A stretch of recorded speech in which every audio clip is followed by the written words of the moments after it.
the Philippines where sunlight gleams, Brian Tess and family dreams. By the shorelines, kids at play in a tropical bright array. Good morning, YouTubers. Welcome back to our channel. I'm Tess. And I'm Brian. Hi again, guys. Thanks for joining us today. Just a quick update on what's happening out on the land. We've had 4 days? Yes. 4 days of solid rain out there. So even though the guys have got a roof up over the pig pen they're building at the moment, it's just too wet to be laying hollow blocks. So the plan was to head out there yesterday and get some more video, but with the multi-cab 4-wheel drive, yeah, we can get in there, but we've been using the RAV, so I don't think we'd even get through the muddy sections of the road. But rest assured, that's still ongoing, and you'll see more of that coming up very soon in the future. But today I thought I'd talk about the strange, quirky, weird and different things in the Philippines. And I'm not saying that in a bad way. Some things I find a little bit negative, some things I find absolutely positive. Okay, one of the first things you'll find, if you've never been here and you're coming for a holiday or to visit your Filipina or whatever, you'll find even some of the cheaper hotels will actually only have cold water showers. It's not a problem. Again, it's not a negative for me because I quite enjoy it. The weather is hot enough and humid enough here that it's no problem stepping under a cold shower at 6 in the morning, 6:30 in the morning. It's already warm enough. So that's not a big issue. But it's one of the different things you'll find compared to the West. If you're going out to meet someone in the province or you're staying anywhere in the province, you will find what they call a water tab, a big container full of water, or a well, whatever, and you'll have what they call a tabo, which is like a plastic saucepan with a handle, and that's what you'll have to shower with. Complete cold water, and sometimes outside, not even inside a house. So very, very different to what I'm used to in the West. Taking your shoes off at the door, 100% respectful thing, and it's very much the same in most Asian countries. You do not wear shoes in the house. So always remember, if you're visiting someone here and you go to their house, and it doesn't matter if it's a nipa hut in the jungle, you'll be expected to remove your shoes or slippers, flip-flops, thongs, chanelas at the door before you enter. Electricity. This is one of the things I do find a negative, and it's not just here in Masbate City. I know a lot of places in the Philippines experience this, and that is either rolling brownouts or total blackouts. A lot of the time, the electric companies here just can't keep the power going all the time. We can experience blackout here sometimes once a day, sometimes 3 times, 4 times. We've had 6 in a day, and in places like Balud where our land is, they've actually had a total blackout for 1 solid month. True story, not kidding. It's been known to go out there for days, for a week, and the longest I know of has been a full month where they did not have electricity there. So it's one of the, I wouldn't say strange, but it's just one of the different things that you really need to adapt to, is that you're not going to have power all day, every day while you're here, unless you have backup generators or you're staying somewhere where they have a backup generator, then no problem. Water is also the same here in Masbate City anyway. I believe other places have similar issues, so you will not have constant water at the tap all day long. We have it in the morning here so we can have a shower, get our dishes washed, and then the water goes off. So if Tess wanted to do some washing, wash some clothes, you need to wait until the water comes back on again, and that may be 10, it may be 11, you just don't know. Then it's on usually through the lunchtime period, then it will go off again in the afternoon and not come back on again until that night. We have a big water tab in our bathroom here in what they call the CR here, which is the comfort room. Why they say it's a comfort room, I'm never comfortable when I'm taking a dump, but anyway, that's what they call it here. Yeah, we have a huge plastic garbage bin, trash bin, that we fill up with water when the water's on. So when the water goes off, we get one flush with the toilet, and then that's it. You need to use the tabbo to flush the toilet down after you use the toilet when the water's switched off. Many things you'll need to adapt to. Some of the weird signals that the girls do. Filipinos often talk in sign language. Babe, where's my cell phone? You want a kiss? No, your cell phone is over there. No, it's over there. So don't think if a Filipina's doing that, she's asking you for a kiss. And if she's doing this, she's not waving at you, she's saying no. This means no. If tricycle drivers drive past, pick their horn to see if you want a tricycle, Filipinos go, that means no, I don't want a tricycle. Babe, tell me to come here. You want me to go away? Or you want me to come here? This is come here, or this. This in the Philippines means come here. So if you're here and a police officer is going like this, that means come over here, right? Don't walk away when the cop goes like that, because they'll come after you. The sign language here is really difficult to get a grip on. Their sign language is very strange.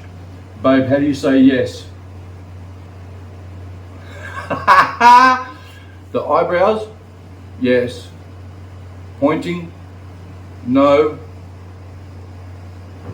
Come here. I find it's weird, but it's unique to the Philippines. I've never seen it anywhere else in the world. So just one of the things you'll have to adapt to when you're Filipinos doing things like that. You'll be like, what the? So get used to it. One of the strange, quirky, weird and different things here in the Philippines. The supermarkets, fantastic. I absolutely love the fact that they still have baggers here that will bag your stuff up and then take it out to your car. And one of the good things, as I say, there's strange, quirky, weird and different here in the Philippines, but one of the really good things that I love is the fact that they still have baggers here, and these guys will not only bag your goods, but then they will wheel them out to your car for you with one of these trolleys. So it's a really good service here in the Philippines. Okay, so this guy will now bring our stuff for us. The girls, I'm carrying the camera, the girls are carrying the boys, and Kuya has our groceries. One of the things I really appreciate here, the girls had to stop at the pharmacy, and I walked to the door and looked outside and went, it's pouring down. So we're on our way up now. Salamat! Even when it's pouring rain like it was, the young guys they wear it, they just walk out in the rain, wheel your stuff out to your car, load it in your car for you, and then go back.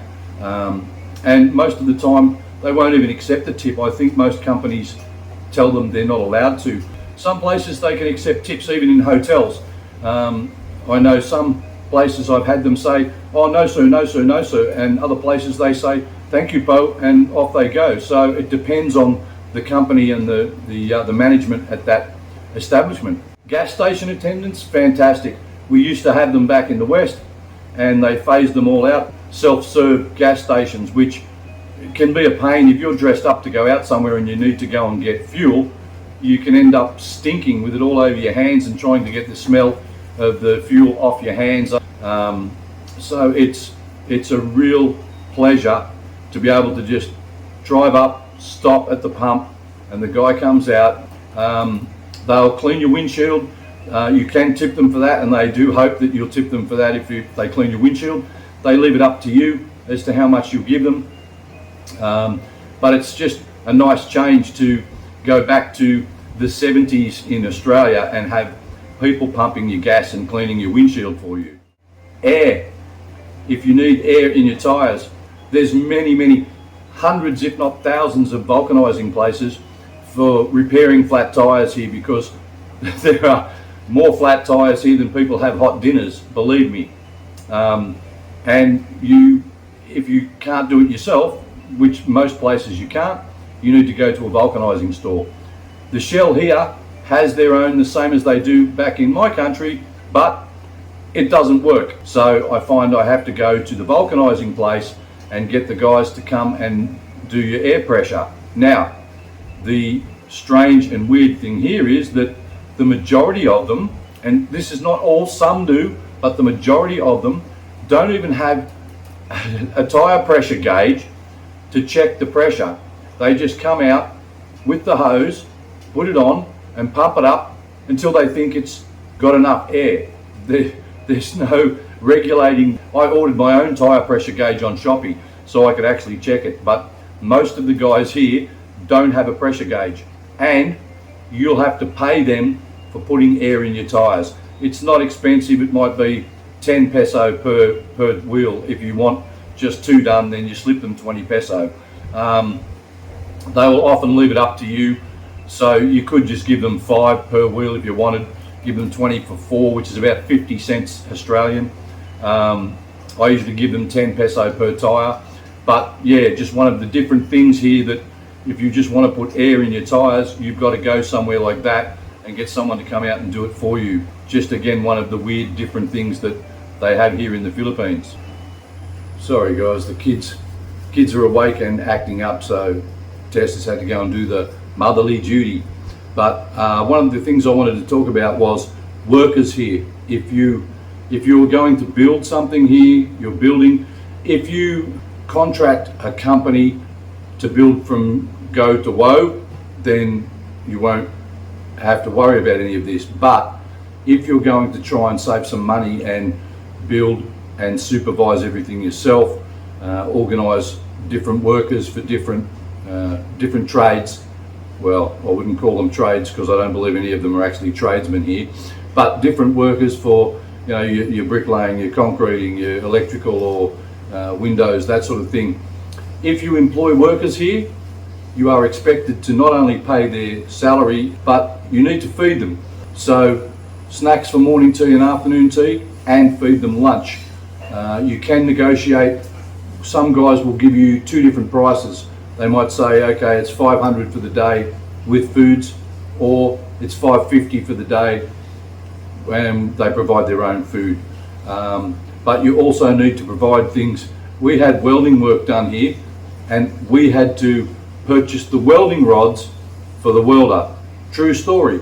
Everything is down to you. You can't just ask a contractor and ask a tradie and say, okay, how much to do this job, and he'll give you a price and he'll organise everything and go and do it.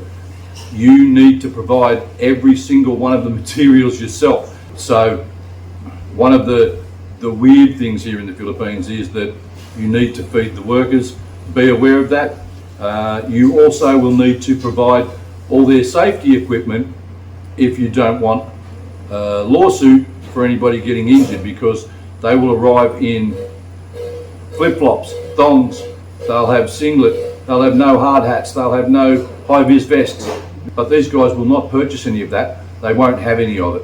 So if you want to make sure that no one gets injured on your work site and you don't end up with a lawsuit paying hospital bills, then you need to provide the safety equipment for the workers. Welcome to the Philippines. Just again, one of the strange, quirky, weird and different things you'll find here in the Philippines compared to the Western world. Karaoke or videoke. This is something you really need to adapt to when in the Philippines. All Filipinos love to sing. I mean all Filipinos. And videoke and karaoke is literally in almost every household. Like a television set would be in the West, they have videoke machines. So your neighbours will often, doesn't matter whether it's Monday night, Tuesday night, Wednesday night, you'll hear, and they love to crank the volume up to 100%, and they'll sit and start singing, and it gets very, very noisy with the videoke and karaoke. It's part of the culture here in the Philippines, so expect it to happen, expect to hear it. If you're staying anywhere with your Filipinous family or someone you know, don't be surprised if they don't pull out the videoke themselves and say, let's have a drink and get on the videoke, because it is a regular pastime here in the Philippines. And also the other thing with noise is chickens and dogs, or roosters more so, roosters and dogs. So many houses, just average homes, not farms, but every home will have roosters everywhere. And dogs, I think there's 25 million dogs here in the Philippines. Literally one dog for every 4 people. And they're always on the streets, as you guys have seen on the roads when we're traveling, dogs everywhere. So you'll often hear them barking. It is very, very noisy, whether you're in the province or whether you're in the city. It's the same here. I can just walk up the street here, I'll walk past 3 roosters before I get to the end of the street here, guaranteed. You'll hear roosters all day long, from early in the morning until late in the evening. They don't stop, but it is something be prepared for, because that was one of the very different things I noticed when I first came here to the Philippines. Another different thing I found here is, as most of you guys know, I'm a smoker. You'd like me not to be, huh? Yeah, so I know I should give it up. Don't throw comments in there. Yeah, like my doctor hasn't told me that 1,000,000 times already. But anyway, smoking, what you'll find here is you can go to a sari store and literally purchase 1 cigarette. They'll open a pack and literally sell you the cigarettes separately, 20 pesos for 2 cigarettes. So about 25 cents Australian each smoke. So they're very cheap, but it's just one of the very weird things I found when I first came here, and I walked up and went to buy smokes, and the lady at the sari store said, "How many?" And I said, "Just 1," because I was talking about a pack of smokes. And next thing, she's handing me 1 cigarette through the window, and I'm looking at her like, "Where's the rest?" And she's looking at me, and I said, "1 pack, Ati." "Oh!" And she was shocked, like, "You're going to buy the whole pack?" Then she had to start looking through the packs and find a pack that she hadn't already opened up to pull cigarettes from. So again, one of the very different things you'll experience here that will never happen in the West. We've got Auntie May visiting too. She's here today. So guys, I hope you found that interesting. Just a little fill-in with the strange, weird, quirky and different things you'll find here in the Philippines. Please don't forget, guys, if you haven't already, smash that subscribe button down there in the corner. No, I'm not pointing to Auntie May's boobs. I'm pointing to the subscribe button. So hit the subscribe button in the corner. Don't forget to give us the thumbs up if you're enjoying the content, and drop us a comment. Let us know if you've been here and I've missed obviously a lot of other strange and weird things. So let me know some of the things you might have experienced yourself when visiting the Philippines. And don't forget, guys, check out the links below. If you'd like to donate and help support our project on our build out on the land, you can do so through PayPal, or you can purchase one of our inexpensive memberships, which are less than 10 cents per day, or you can donate through Super Thanks here on YouTube. So also in the links below, I always put a link to the Christian Filipina, the website where I met my gorgeous Filipina wife, or you can meet a gorgeous Filipina like Auntie May. And check that out. Don't forget, it's free to create a profile, and if you decide to sign up for a paid membership, you are indirectly supporting our build here. So thank you to everyone who has subscribed recently. Thank you to everyone who's been on board from day one. And until next time, from an Australian and 2 Filipinas in the Philippines, peace out.